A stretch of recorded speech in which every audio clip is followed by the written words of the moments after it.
Le 11 octobre, Louane et Michel Blanc se donneront la réplique dans le film Marie-Line et son juge, réalisé par Jean-Pierre Améry.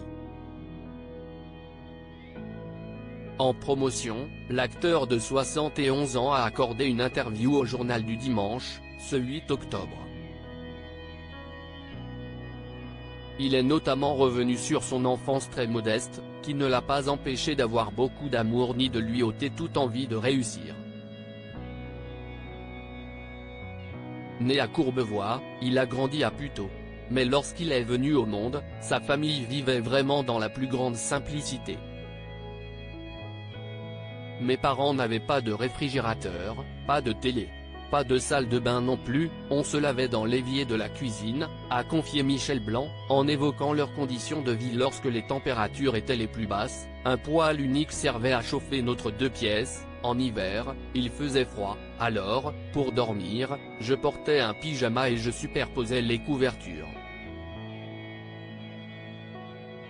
Des difficultés évidentes qui n'étaient absolument pas un frein à son bonheur.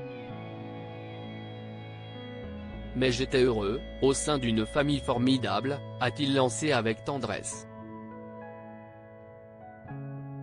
Pour tenter de subvenir à ses besoins, sa mère, dactylo de profession, a terminé sa carrière comme chef comptable chez Lacoste. Elle ne gagnait pas des 1000 et des 100, suffisamment pour nous faire vivre.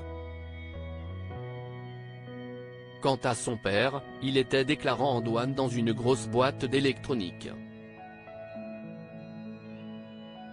Des familles modestes actuelles face à une réalité plus cruelle qu'avant, moins bien payée que sa mère, il lui a toutefois permis de croire en la valeur de l'effort. J'ai vu tous mes proches s'en sortir en travaillant.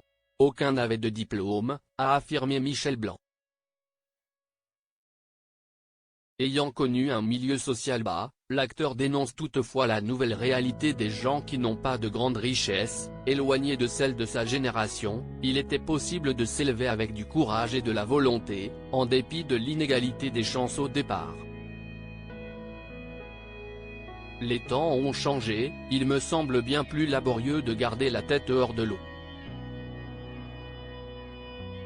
En guise d'explication, le membre de la troupe du Splendide a développé ses propos: on se tue à la tâche pour un salaire de misère à l'arrivée.